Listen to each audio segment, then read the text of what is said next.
सबको जय मसीह की। आप सब लोगों का फिर से स्वागत है क्लास नंबर 12 में। आज हम क्लास 12 को करने जा रहे हैं। क्लास नंबर 12 के ए पार्ट को आज हम करेंगे और आज की हमारी क्लास का जो टॉपिक है वो है परमेश्वर की आवाज़ कैसे सुने। परमेश्वर की आवाज़ कैसे सुने। आइए हम प्रार्थना करते हैं। सर्वशक्तिवान परमेश्वर प्रभु यीशु, हम आपकी महिमा करते हैं प्रभु, धन्यवाद करते हैं आज के दिन के लिए। प्रभु आप राजाओं के राजा, प्रभुओं की प्रभु, दया की सागर हो पिता परमेश्वर, धन्यवाद करते हैं प्रभु इस समय के लिए। हम प्रार्थना करते हैं प्रभु कि आप हमारे हृदय को, मनों को, कानों को खोले पिता परमेश्वर, कि हम तेरी आवाज को सुन सके पिता परमेश्वर। इस संसार में बहुत सारी आवाजें हैं, कभी कभी हम समझ नहीं पाते कि आपकी आवाज कौन सी है प्रभु। हम आपसे प्रार्थना करते हैं कि हम आपको अच्छे से जान सके, सीख सके प्रभु, और आपके जैसा बनते जाएं प्रभु। हमारी मदद करो प्रभु, सहायता करो। प्रार्थना कर रहा हूँ प्रभु, जितने भी क्लास में स्टूडेंट बैठे हैं प्रभु, जितने भी क्लास ऑनलाइन यूट्यूब के माध्यम से करेंगे प्रभु, आप उनको भी छूना, आशीष करना, उनके हृदयों को छूना प्रभु। उनके विचारों में, मनों में बहुत सारी आवाजें आ रही होंगी प्रभु। हम प्रार्थना करते हैं प्रभु कि आप उन सारी आवाज़ों को दूर करें, स्थिर बनाए रखना प्रभु, कि हम सचमुच तेरी आवाज को जान सकें। प्रार्थना यीशु मसीह के नाम से मांगते हैं, आमीन आमीन। ओके, तो परमेश्वर की आवाज सुनना। सोचो ना, जब हम छोटे रहते हैं, जब बच्चा पैदा होता है, वो सबसे पहले भले वो कितना मर्जी कुछ देख ले, उसको पता नहीं चलता क्या है, कैसा है, आकार के बारे में उसको कुछ भी नहीं पता। पर आपको पता है, सबसे पहले जब उसके कानों में आवाज आती है तो वो उस तरफ मुड़ता है जब उसके कानों में उसकी माँ की या पिता की आवाज जाती है। और धीरे धीरे वो आवाज को सुनकर, वो देखकर परिपक्व होता है और बड़ा होकर एक अच्छा व्यक्ति बनता है। तो आवाज इम्पोर्टेंट है। तो आज हमारे विश्वासी जीवन में भी हम जब यीशु मसीह पर विश्वास करते हैं, आत्मा में आज हम भी बच्चों की तरह हैं। हमें उन बच्चों के समान आज सुनना है इस क्लास को, कि सचमुच हम एक बच्चे बनकर परमेश्वर की आवाज को सुने, पवित्र आत्मा जो हमसे कहता है और हम उसकी और चल सके। ओके, तो परमेश्वर की आवाज कैसे सुने, क्लास नंबर 12 का आज का ये हमारा टॉपिक है। और सबसे रोमांचक और सबसे अद्भुत सच्चाई जो वो ये है कि एक विश्वासी के लिए परमेश्वर की आवाज सुनना। यीशु मसीह ने कहा, यूहन्ना की किताब अध्याय 10 वचन 4-5 में परमेश्वर का वचन कहता है, अब और जब वह अपनी सब भेड़ों से बाहर निकाल चुकता है तो उसके आगे आगे चलता है। भेड़ें उसके पीछे हो लेती हैं, क्योंकि वह उसका शब्द पहचानती है, परंतु वह पराओं के पीछे नहीं जाएंगी, परंतु उसको उससे भागेगी, क्योंकि वह पराये का शब्द नहीं पहचानती। ओके, तो अगर आप वास्तव में सचमुच उद्धार पाए हुए विश्वासी हैं, तो क्या सचमुच क्या आप परमेश्वर की आवाज को पहचानते हैं, या आपको पहचानने मार्गदर्शन के लिए परमेश्वर के आवाज को सुनने की जरूरत है? तो ये क्लास आपको मदद करेगी परमेश्वर की आवाज को पहचानने में। ओके, परमेश्वर की आवाज सुनने की जरूरत क्यों है? ओके, तो जब हम पढ़ते हैं यिर्मयाह की किताब अध्याय 10 वचन 23 में, मनुष्य का मार्ग अपने वश में नहीं है। मनुष्य का मार्ग, मनुष्य का रास्ता, मनुष्य का चलना अपने वश में नहीं है। यिर्मयाह की किताब अध्याय 10 वचन 23 में ये परमेश्वर का वचन कहता है। और नीति वचन अध्याय 20 वचन 24 में भी परमेश्वर का वचन कहता है, मनुष्य का मार्ग यहोवा की ओर से ही ठहराया जाता है, क्योंकि परमेश्वर ने हमें बनाया है। ओके,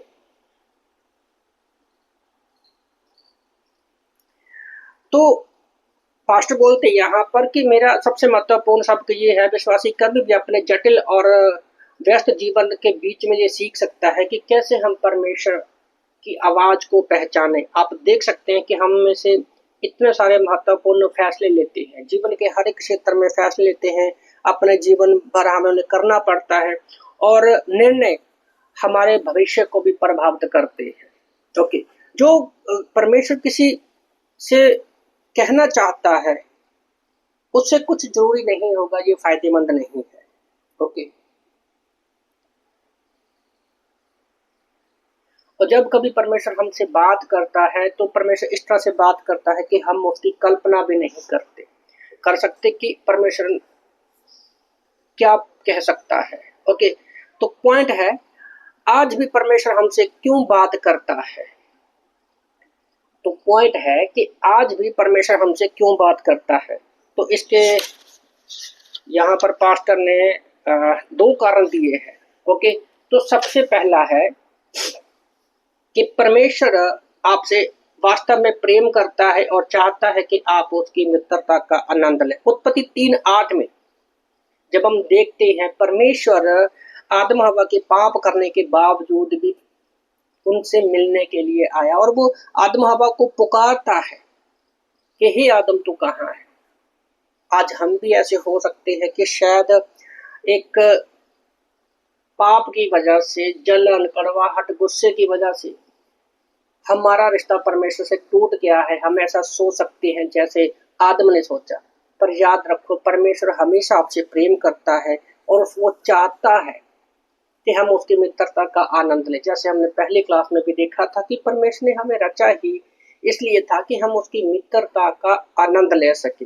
तो इसलिए ओके, परमेश्वर चाहता है कि हम उसको प्रेम के साथ जाने पहचाने, और परमेश्वर ये भी चाहता है कि हम उसको अच्छी तरह से व्यक्तिगत रूप से जान सके।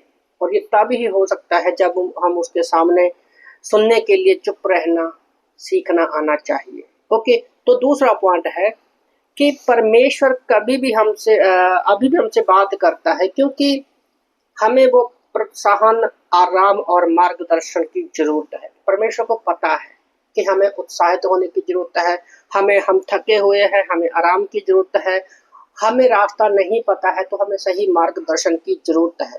तो जब हम पढ़ते हैं हर समय यहाँ एक एलिया परमेश्वर के भविष्यकर्ता और पराक्रमी योद्धा को प्रोत्साहन की जरूरत पड़ी। हम एलिया के जीवन से देखते हैं कि वो एक प्रार्थना का योद्धा था, पर फिर भी उसको प्रोत्साहन की जरूरत पड़ी। जब हम पढ़ते हैं पहला राजा अध्याय 18 में, एलिया ने बहादुरी के साथ 400 भविष्यकर्ताओं पर बड़ी जीत हासिल की थी। हालांकि उसके बाद थका हुआ और शक्तिहीन था और उसके मन में डर था कि एलाजिम नाम की जो रानी है उसको धमकी मिली थी। तो एलिया अपने जीवन से दौड़ा एक गुफा में जाकर छिप गया और काफी निराश हो गया।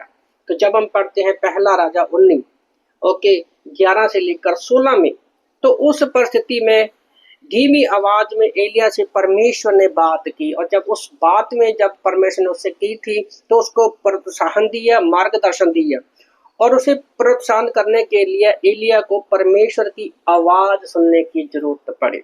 ओके, परमेश्वर ने दूसरे हम एग्जांपल देखते हैं लाल समुद्र की। ओके, जब हम पढ़ते हैं निर्गमन की किताब अध्याय 14, 15, 16 में 14 से 16 तक पढ़ते हैं, तो यहोवा ने मूसा से कहा, इजराइलियों को आज्ञा दे कि वे यहाँ से कूच करें और तू अपनी लाठी उठाकर अपना हाथ समुद्र के ऊपर बढ़ा और वह 2 भाग हो जाएगा। तब इजरायली समुद्र के बीच में से होकर थल ही थल पर चले जाएंगे। मूसा ने परमेश्वर से बात करने के लिए मार्गदर्शन की जरूरत थी। ओके, तो इजरायली जब बाहर निकले, पीछे सेना है और आगे लाल समुद्र, उनको रास्ता नहीं समझा रहा था कि हम किस तरफ जाएं। एक कहावत है ना कि आगे खाई पीछे कुआं, तो मरना तो उनको दोनों में ही है। तो पर मूसा को विश्वास था कि परमेश्वर कुछ ना कुछ तो जरूर करेगा, और उसी समय मूसा ने परमेश्वर की आवाज को सुना।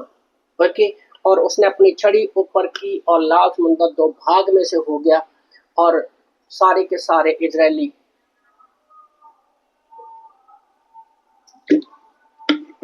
उस लाल समुद्र में से होकर पार निकले। ओके, हमें बार बार परमेश्वर से पूछने को सीखना होगा। जैसे दाऊद ने दूसरा शमूएल अध्याय 5 वचन 19 में, दूसरा शमूएल 5:23 में, क्योंकि परमेश्वर की रणनीति कभी भी बदल सकती है। तो दाऊद के जीवन से हमें ये देखना पड़ेगा कि हमें परमेश्वर से पूछना पड़ेगा। जब वो फिलिस्तियों पर जाता है हमला करने के लिए, पहली बार हमला करता है, परमेश्वर बोलता है उसको जा। दूसरी बार भी परमेश्वर शमूएल दाऊद को बोलता है कि तू दूसरी तरफ से जा। ओके, तो परमेश्वर की योजना कभी भी बदल सकती है, पर क्या जब मैं युद्ध में हूँ, आज भी हम आत्मिक युद्ध में हैं, तो क्या हम परमेश्वर की आवाज को सुनते हैं? ये सबसे बड़ा सवाल है। ओके, तो ये दो पॉइंट हमने देखे कि बाइबल क्यों हमसे बात करता है। पहला पॉइंट ये था कि परमेश्वर आपसे प्रेम करता है और आपकी मित्रता का वो आनंद लेना चाहता है। दूसरा पॉइंट ये था कि वह हमें प्रोत्साहन, आराम और मार्गदर्शन देना चाहता है। ओके, तो अगला पॉइंट है परमेश्वर के समय में परमेश्वर ने लोगों से कैसे बात की। बाइबल के समय में परमेश्वर ने लोगों से कैसे बात की। ओके, सिंपल शब्दों में पुराने नियम में परमेश्वर ने कैसे बात की। ओके, बाइबल में हम इसकी बहुत सारी एग्जाम्पलों को देखेंगे। इब्रानी की किताब अध्याय 1:2 में, इब्रानी की किताब अध्याय 1 से लेकर 2 तक जब हम पढ़ते हैं तो वहां पर लिखा है, हमें लिखा है कि पूर्व युग में परमेश्वर ने बाप दादाओं से थोड़ा थोड़ा करके और भली भांति से भविष्यकर्ताओं के द्वारा बात करके इन दिनों के अंत में पुत्र के द्वारा बातें की, जिनसे सारी वस्तुओं का वारिस ठहराया और उसी के द्वारा उनसे सारी सृष्टि रची। ओके, तो उपरोक्त पद से हमें पता चलता है कि परमेश्वर ने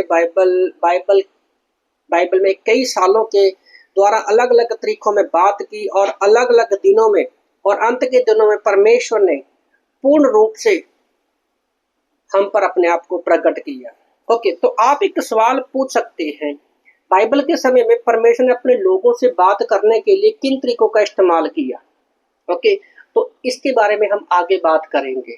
ओके, तो मैं जब क्लास में पढ़ा रहा था, अभी मेरे माइंड में आ रहा है, क्लास में हम लोगों ने एक चीज बात की थी कि जब सवाल जवाब की क्लास में जब देख रहे थे कि परमेश्वर अगर इस सारी चीजों को बाइबल में नहीं लिखता, ओके, तो हर बार परमेश्वर को हर युग में बार बार आना पड़ता और अपनी बातों को प्रकट करना पड़ता। पर प्रभु का धन्यवाद हो कि परमेश्वर ने हमें बाइबल दी है और हम इस पर विश्वास करते हैं। ओके, परमेश्वर ने हमें ये बाइबल दी है। ओके, तो परमेश्वर किन किन तरीकों से परमेश्वर ने बात की। ओके, तो पहला है परमेश्वर ने विशेष निजी रूप रंग के माध्यम से बात की, जिन्हें थियोफनस के निजी रंग रूप के माध्यम से जिन्हें हम थियोफनस के रूप में जाना जाता है। तो इसको जरा समझने की जरूरत है। पुराने नियम में परमेश्वर कभी कभी सीधे लोगों को दिखाई देता था और उनसे बात करता था। परमेश्वर के इस प्रत्यक्ष दिखावे को थियोफनोस कहा जाता है। यूनानी में थियोस का अर्थ होता है परमेश्वर और इफिफेनी का अर्थ होता है उपस्थिति, मतलब परमेश्वर की उपस्थिति। तो दो शब्दों को जोड़कर जो शब्द बना है थियोफनेस। तो थियोस का मतलब होता है परमेश्वर, ओके, और इफिकेनी का मतलब होता है उपस्थिति। तो परमेश्वर की उपस्थिति, उदाहरण के लिए प्रेरितों के काम अध्याय 7:2 में एक लिखित प्रमाण है कि परमेश्वर महिमा में दिखाई दिया, अब्राहम को विशिष्ट निर्देशन दिए। निर्गमन की किताब अध्याय कि अब्राहम को खास तरीके से परमेश्वर की उपस्थिति में उनको मिला। निर्गमन की किताब अध्याय 3:1-3 में आग की झाड़ी में के बीच में परमेश्वर ने मूसा को अपनी महिमा दिखाई और उसको निर्देश दिए। तो रंग रूप के माध्यम से परमेश्वर किसी न किसी चित्र के द्वारा वो उपस्थित हुए। ओके, थियोस याद रखना, थियोस का मतलब ही परमेश्वर का ज्ञान। थियोस का मतलब परमेश्वर होता है, जो हम बाइबल कॉलेज का करते हैं, बैचलर ऑफ थियोलॉजी के जब हमें 4 साल की डिग्री जाती है तो बैचलर ऑफ थियोलॉजी की डिग्री जाती है, मतलब परमेश्वर का ज्ञान, जिसको हम BTH कहते हैं। ओके, तो दूसरा पॉइंट है परमेश्वर ने स्वर्गीय स्वर्गदूतों के माध्यम से बात की। ओके, क्वेश्चन ये चल रहा है पॉइंट कि बाइबल के समय में परमेश्वर ने कैसे कैसे लोगों से बात की। दूसरा पॉइंट है कि परमेश्वर ने स्वर्गदूतों के माध्यम से बात की है। ओके, तो परमेश्वर ने कभी कभी अपने लोगों से अपने विशेष दूतों स्वर्गदूतों के माध्यम से बात की है। जैसे हम पढ़ते हैं दानियल की किताब अध्याय 9 वचन 21-22 में। दानियल की किताब अध्याय 9 वचन 21-22 में जब हम देखते हैं कि जिब्राइल ने भविष्य में विशिष्ट रूप के बारे में दानियल को एक भविष्यवाणी संदेश भेजा था, जब मसीहा इजराइल के लिए आएगा और मरेगा। दानियल की किताब अध्याय 24 से लेकर 27 में जब हम दानियल चैप्टर 9 को पढ़ते तो उसके परमेश्वर ने अपने दूत के द्वारा यीशु मसीह के आने के बारे में भविष्यवाणी की, और लगभग 5 साल के बाद हम देखते हैं कि मरियम को एक संदेश मिलता है।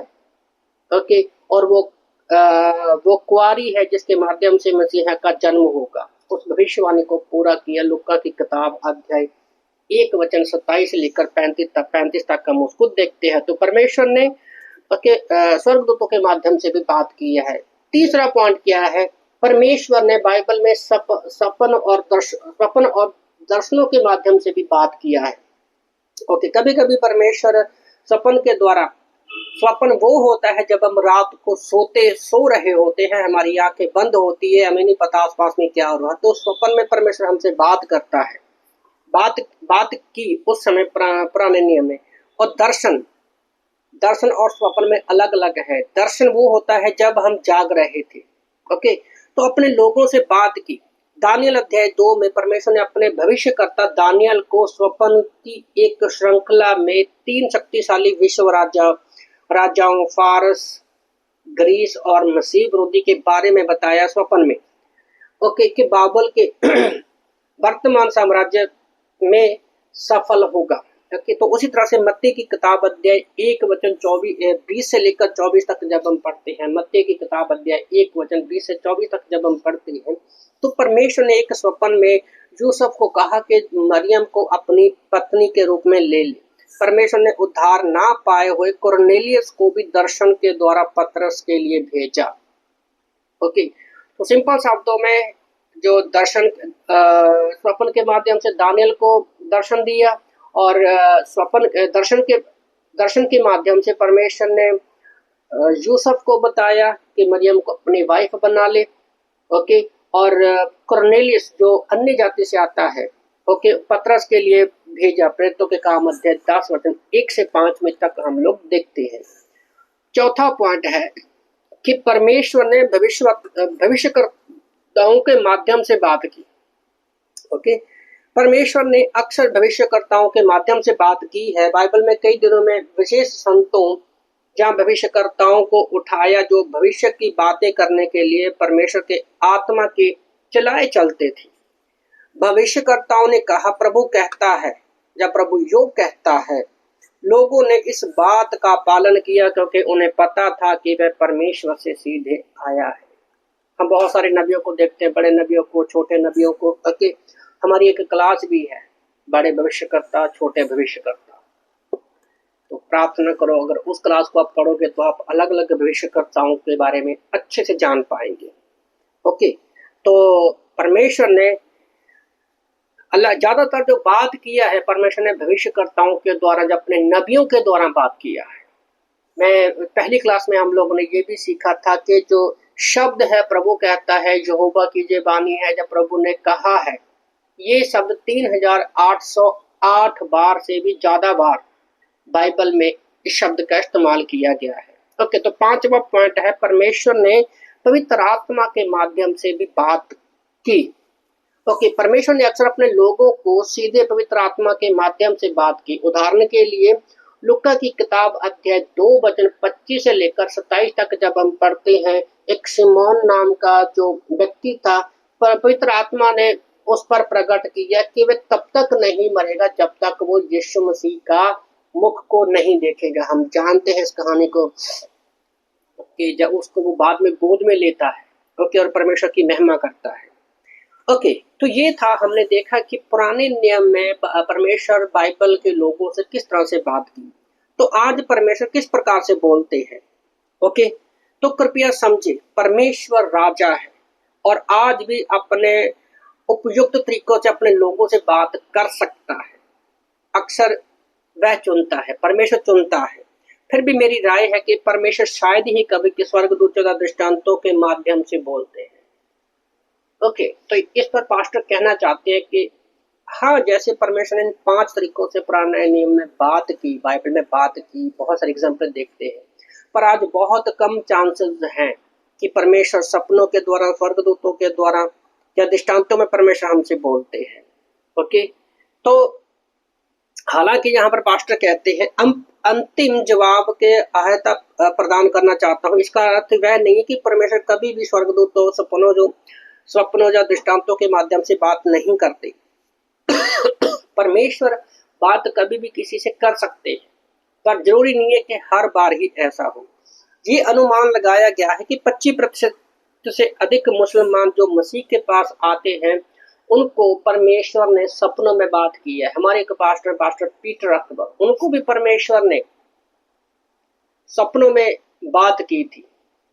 जहां तक मुझे याद है शायद उनसे परमेश्वर ने सपनों से बात की थी और आज हमारे वो पास्टर हैं। ओके, तो ओके, वह दर्शन या स्वप्न के द्वारा यीशु की ओर आकर्षित हो। मैं व्यक्तिगत रूप से कई मुस्लिम पास्टर यहाँ पर बोलते हैं, मैं कई हिंदुओं को, मुसलमानों को मिला हूँ जिनको परमेश्वर ने सपनों के द्वारा बात की। ओके, तो परमेश्वर स्वर्गदूतों सपनों के दर्शन के माध्यम से लोगों से बात कर रहे हैं। वह लोगों से बात करने का प्रमुख तरीका नहीं है। आज वो प्रमुख तरीका नहीं है। ओके, जो बाइबल के पास नहीं आ सकते उनसे परमेश्वर हो सकता है कि डायरेक्टली बात करे। ओके, तो आज परमेश्वर अपने अन्य लोगों से बोलने का प्रमुख तरीका क्या है? आज सबसे जरूरी और सबसे अधिक नियमित तरीका है, परमेश्वर हमसे बात करता है। वह यीशु मसीह के माध्यम से, जो पवित्र आत्मा अभी भी धीमी आवाज में हमें बताता है। तो आज परमेश्वर जब यीशु मसीह धरती पर चले गए हैं तो पवित्र आत्मा आज हमारे अंदर है हमेशा के लिए। हम पवित्र आत्मा के बारे में आई थिंक पिछली क्लास में जान चुके हैं। हाँ, पवित्र आत्मा के बारे में आपको गहराई से पिछली क्लास में हम जान चुके हैं कि आज परमेश्वर यीशु मसीह के द्वारा पवित्र आत्मा की सहायता से धीमी आवाज में हमसे बात करता है। जैसे इब्रानी की किताब अध्याय 1:1-2 में हमने स्टार्टिंग में भी दिनों में पढ़ा कि आखिरी दिनों में परमेश्वर ने अपने पुत्र के द्वारा हमसे बात की। ओके, तो नेक्स्ट पॉइंट है, यीशु ने वादा किया था कि पवित्र आत्मा के द्वारा हमसे बात करेगा। यूहन्ना की किताब अध्याय 16-13 में ओके लिखा है, यूहन्ना की किताब अध्याय 16:13 में परमेश्वर का वचन कहता है, परंतु जब वह अथाह सत्य का आत्मा आएगा तो वह तुम्हें सत्य का मार्ग बताएगा, क्योंकि वह अपनी ओर से ना कहेगा परंतु जो कुछ सुनेगा वही कहेगा और आने वाली बातें तुम्हें बताएगा। यूहन्ना की किताब अध्याय 14:26 में भी परमेश्वर का वचन कहता है, परंतु सहायक अर्थात पवित्र आत्मा जिससे पिता मेरे नाम से भेजेगा वह तुम्हें सच बातें सिखाएगा और जो कुछ मैंने तुमसे कहा है वह सब तुम्हें स्मरण कराएगा।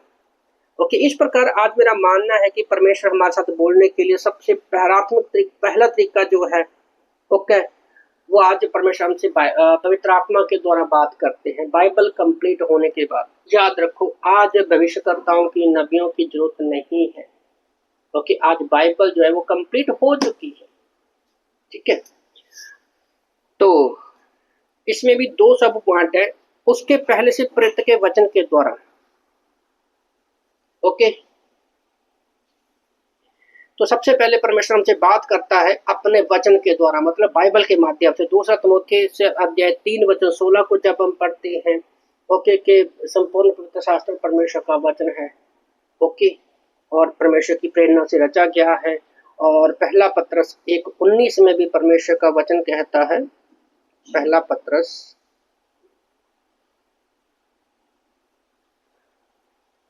1:19 में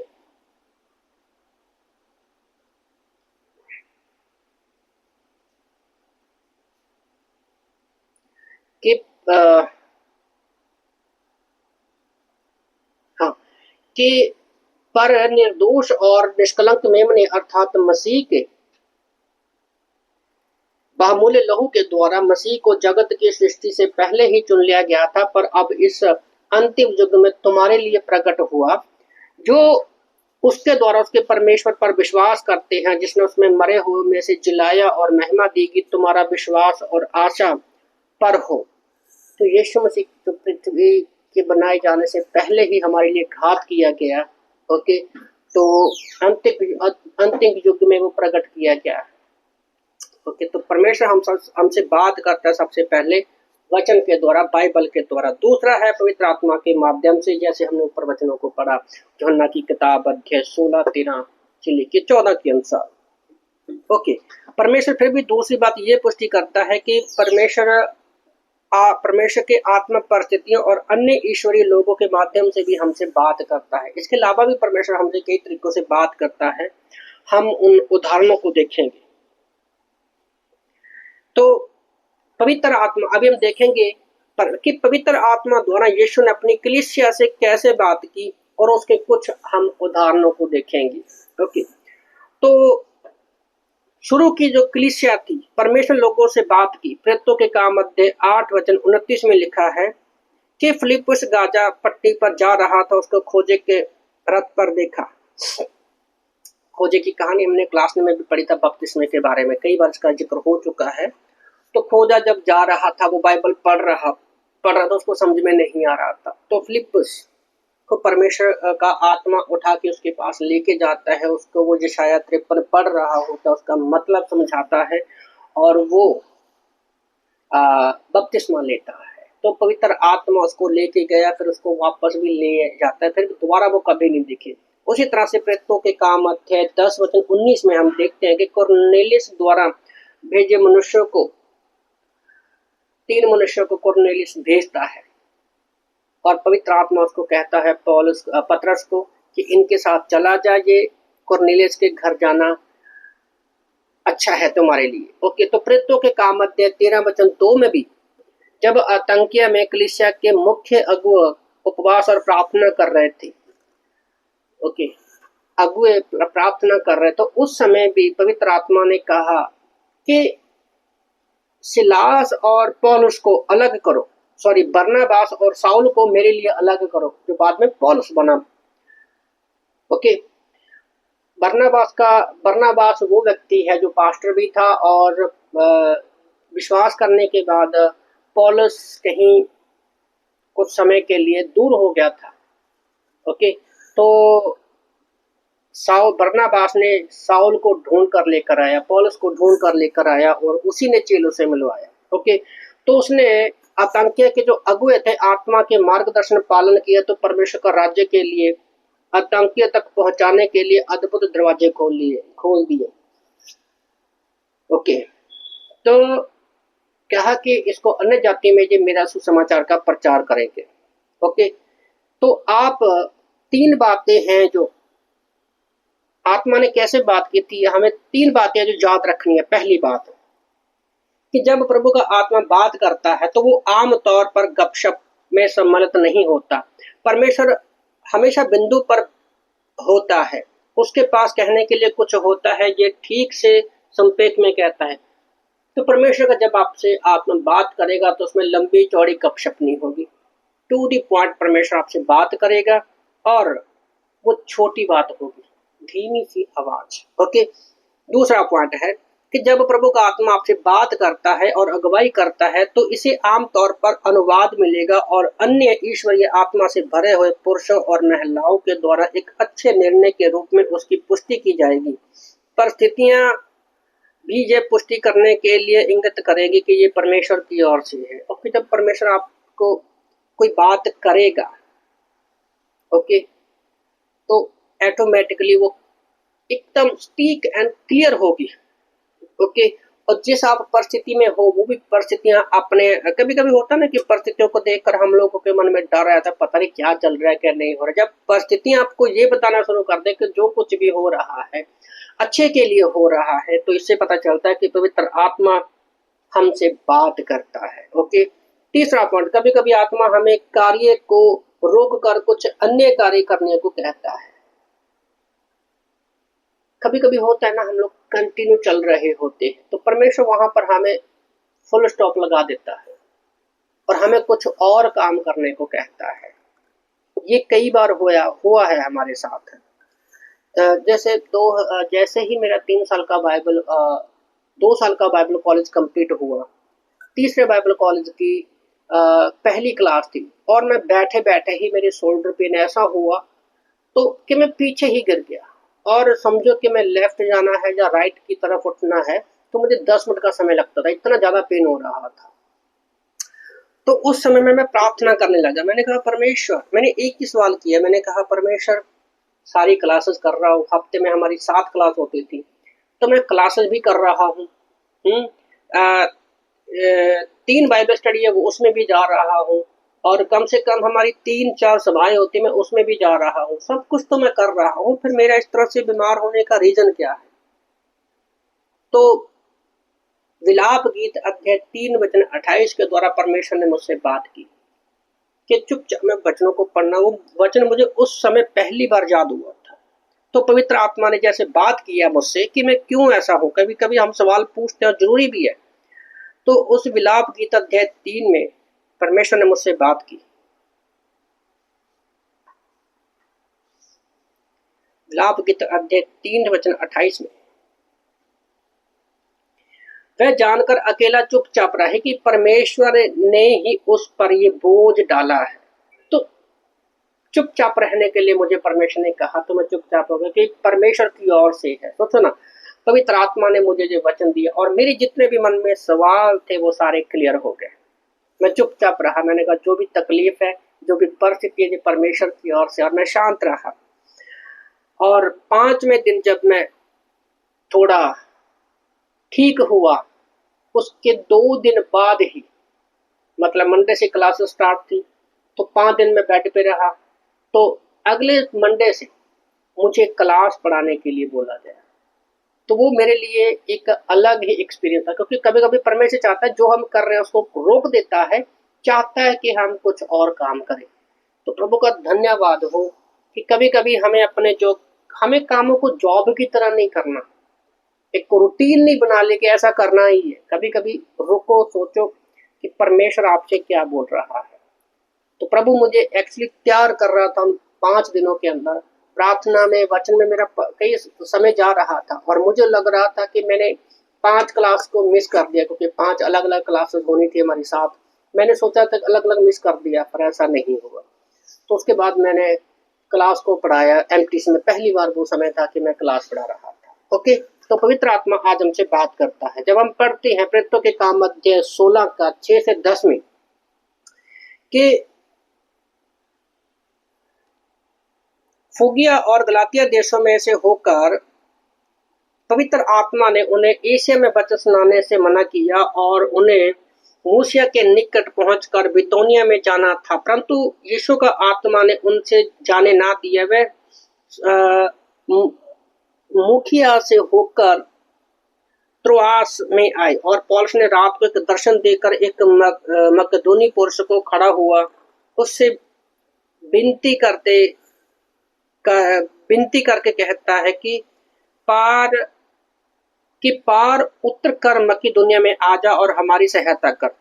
उसको ये दर्शन देखते ही हमने तुरंत मकिदुनिया जाना चाहा, ये समझ करके परमेश्वर ने हमें उन्हें सुसमाचार सुनाने के लिए बुलाया है। ओके, तो यहाँ पर एक चीज बात समझ आती है कि परमेश्वर कभी भी अपनी योजनाओं को बदल सकता है। कभी कभी हमारी योजना होती है, जैसे पौलुस की योजना थी कि वो आज एशिया में पौलुस आने वाला था, पर वहां पर जो व्यक्ति था, ओके, वहां पर वो प्रार्थना कर रहा था और एशिया की तरफ आते आते पौलुस यूरोप की तरफ मुड़ गया। और आज हम देखते हैं कि ज्यादातर यूरोप कंट्री क्रिश्चियन है। तो ये कभी कभी परमेश्वर की योजना है। प्रभु का धन्यवाद हो कि आज एशिया में हमें परमेश्वर ने रखा है, इंडिया में हमें परमेश्वर ने रखा है सुसमाचार सुनाने के लिए। ओके, तो अगर आज आप यहाँ पर बैठे हो, पवित्र आत्मा आपसे बात कर रहा है, मुझे नहीं पता आप जब क्लासेस कर रहे हो, पहले साल में हो, दूसरे हो, तीसरे, चौथे में हो, तो आज अगर परमेश्वर आपसे बात कर रहा है, आप कहीं से कहीं के लिए जाना हो, ओके, तो आज आप प्रार्थना कर सकते हैं कि प्रभु आप मेरी मदद करें कि मैं किस एरिया में जाऊं। कभी कभी होता है ना कि हम जहां से आए हैं मुझे वहां पर ही जाना है, ऐसा नहीं है। ओके, प्रभु आज शायद आप आसाम से हैं, प्रभु शायद चाहता है कि आप पंजाब में जाओ। हो सकता है आज आप पंजाब से हो, प्रभु चाहता है कि आप छत्तीसगढ़ में जाओ। तो फर्क नहीं पड़ता हम कहाँ से हैं, फर्क ये पड़ता है कि मैं यहाँ पर उपस्थित हूँ, परमेश्वर की आवाज पवित्र आत्मा के द्वारा मुझे क्या कह रही है और किस तरफ जाने के लिए वो बोल रही है। तो याद रखो, प्रार्थना करो, परमेश्वर आपकी अगुवाई करेगा। ओके, तो नेक्स्ट पॉइंट है पवित्र आत्मा की प्रेरणा और नियंत्रण का अनुसरण करना। अगर हम परमेश्वर की आवाज को सुनना चाहते हैं तो हमें आत्मा में परिपूर्ण होकर जीवन जीने की जरूरत है और स्पष्ट प्रेरणा और परमेश्वर के पवित्र आत्मा के नियंत्रण और प्रति संवेदनशील होना सीखना पड़ेगा। अगर आपको नियंत्रण पता होना चाहिए और संवेदनशील होना चाहिए। संवेदनशील का मतलब क्या होता है? शांत रहकर हमें उसकी आवाज को सुनना। फॉर एग्जाम्पल, संवेदनशील जो है शब्द, उसके बारे में आपको एक एग्जाम्पल के द्वारा समझाने की कोशिश कर रहा हूँ।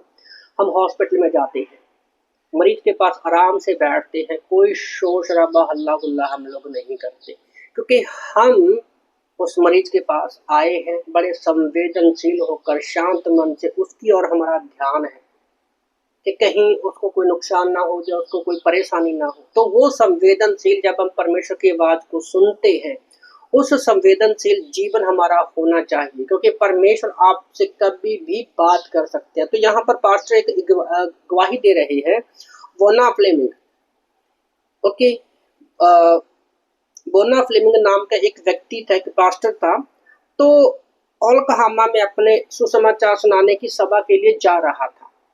तो वो 9:30 की ट्रेन चढ़ने वाला था। उस ट्रेन में पवित्र आत्मा की आवाज ने कहा कि तुम इस ट्रेन में मत चढ़ना। तो उसने इग्नोर किया, क्योंकि अगर आप मुंबई में हो तो मुंबई में आप बहुत मुश्किल है कि कोई ट्रेन एक आती एक जाती है, तो बहुत सारी समय पे पहुंचने की एक इच्छा रहती है। तो 3 बार कम से कम उस व्यक्ति को पवित्र आत्मा ने कहा कि इस ट्रेन में मत चढ़। चलो, वो फिर भी उसने उसकी आवाज को सुना और वो नहीं चढ़ा। ठीक है, तो आगे वो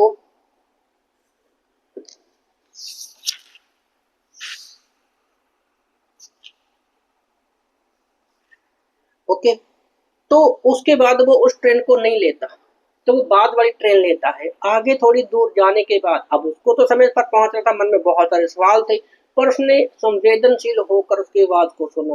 तो जब वो 12:30 वाली ट्रेन में बैठा, ओके, तो उसके बाद उसने जब आगे थोड़ा सा आगे गया तो एक देखा कि जो 9:30 वाली ट्रेन थी उसका एक्सीडेंट हो गया था।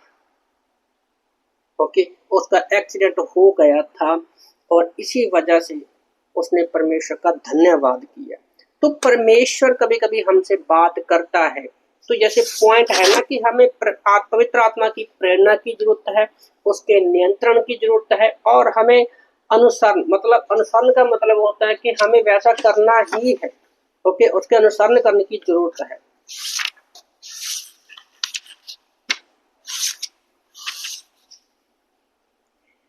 ओके, तो भजन संहिता 37 भी घोषित करता है कि मनुष्य की गति यहोवा की गति से दृढ़ होती है।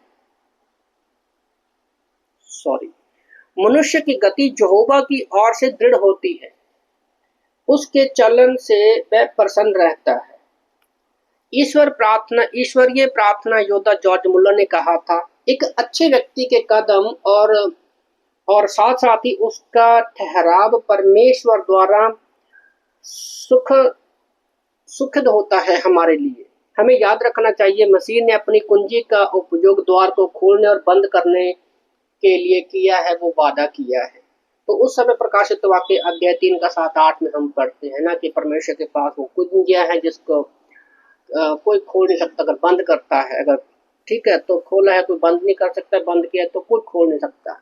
तो उस समय शायद पवित्र आत्मा ने एक तरह से उस ट्रेन में चढ़ने के लिए उस व्यक्ति के लिए दरवाजों को बंद कर दिया था ट्रेन के, तुम इस ट्रेन में मत चढ़ना। ओके, पर ये जरूरी है कि क्या मैंने पूरी तरह से पवित्र आत्मा को नियंत्रण दिया हुआ है।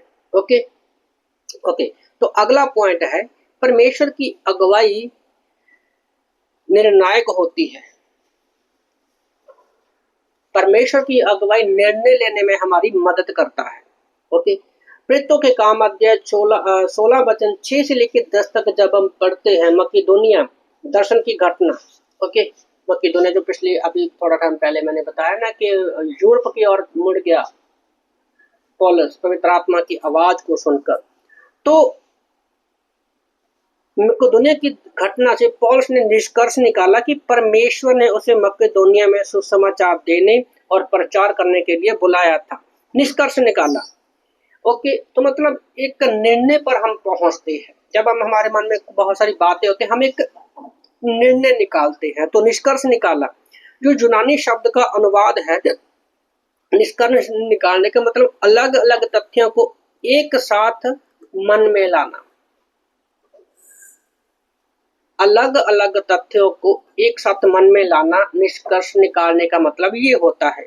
कौन से तथ्य? सबसे पहले पौलुस को अब भी सुसमाचार के लिए बुलाया गया था। दूसरा कि पहले दो स्थानों गलातियों और मिथुनिया वर्तमान के समय में परमेश्वर की इच्छा नहीं थी। उस समय जब परमेश्वर की इच्छा नहीं थी कि इन दो जगह पर गलातिया में और मिथुनिया में परमेश्वर का वचन सुनाया जाए, उस दर्शन ने मकिदुनिया को बताया। तो परमेश्वर की रोकने मानव तर्क और एक विशेष दैवीय मार्गदर्शन संयोजन के द्वारा मकिदुनिया समूह को परमेश्वर की बुलाहट के बारे में सुनिश्चित हो गया।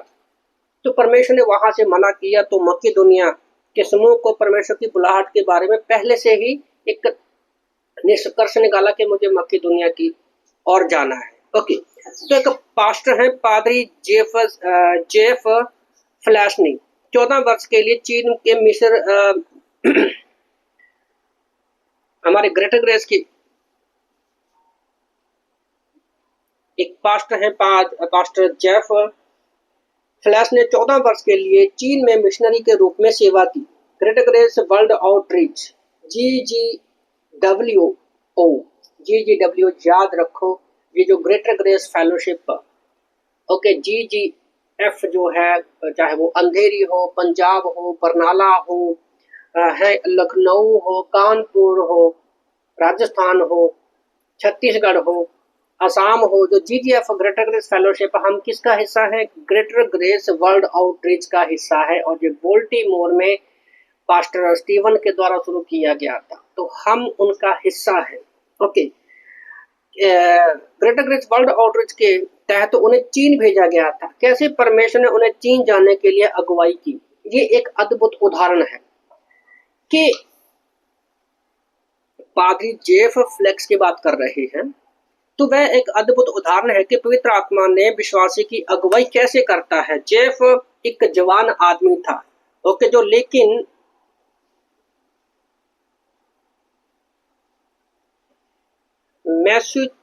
मैथ्यूसेट्स वहां पर एक जगह है, वहां पर बाइबल कॉलेज के सनातन थे।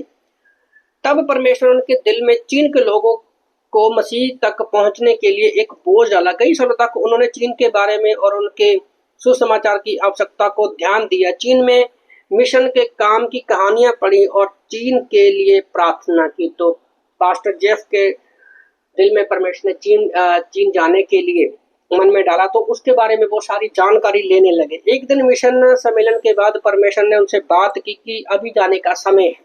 ओके, तो 1 साल के अंदर जाने के लिए उसने बहुत सारी योजना बनाई और उनके साथ 2-3 लोग भी तैयार हो गए, और वो धीरे धीरे करके पैसे भी इकट्ठा करने लगे और प्रार्थना करने लगे। ओके, तो उन्होंने अपने अगुओं से बात की और उन्हें हरा संकेत दिया। तो उन्होंने अपने दर्शन के बारे में अपने अगुओं से बात की और उन्होंने भी बोला कि ठीक है, प्रभु आपको अगुवाई कर तो आप जाइए। और उन्होंने बहुत सारी बचत भी शुरू कर दी। तो जब परमेश्वर ने उन्हें जो तारीख दी थी वह आ रही थी, उन्होंने एहसास हुआ कि उनके पास केवल आधा पैसा है। ओके, आधा पैसा है। जिनकी उनको जरूरत थी उनकी उड़ान बोस्टन पूर्वी तट पर से कैलिफोर्निया वेस्ट कोस्ट पर और फिर संघाई चीन पर थी। ओके, तो उनकी उड़ान जो थी अमेरिका से उनको जाना था, तो पहले कैलिफोर्निया से उनकी कनेक्टेड फ्लाइट थी शंघाई तक, जो चीन है। ओके, तो उन्होंने जितना धन जमा किया था उसके साथ में जा तो चीन तक पूर्वी किराए से जा सकते हैं, और आगमन के लिए उनके पास कोई पैसा नहीं था। कैलिफोर्निया तक आधे रास्ते तक जाए तो परमेश्वर पर भरोसा करें कि वह एक चमत्कार करे, और बाकी रास्ते को वापस लाने का इंतजाम करे। जाने के लिए पैसे थे पर वापस आने के लिए पैसे पूरे नहीं थे। उन्होंने पवित्र आत्मा के द्वारा परमेश्वर पर विश्वास और भरोसा करके कैलिफोर्निया जाने की अगुवाई हुई। विश्वास के द्वारा कैलिफोर्निया गए, पूरी तरह से वह चीन के लिए तैयार थी। वह SSX हवाई अड्डे पर LAX हवाई अड्डे पर 4 दिन और कलीसिया की नर्सरी में 3 रात सोए। परमेश्वर की दिशा के लिए प्रार्थना करते हुए पहले दिन कैलिफोर्निया में परमेश्वर के इंतजाम के अनुसार वे एक जुबा महिला से मिले, जो एक मसीही किताबों की दुकान पर काम करती थी।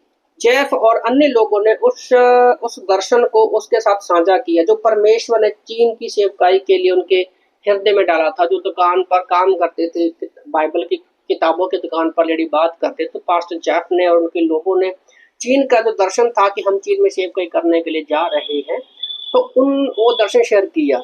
तो उसी समय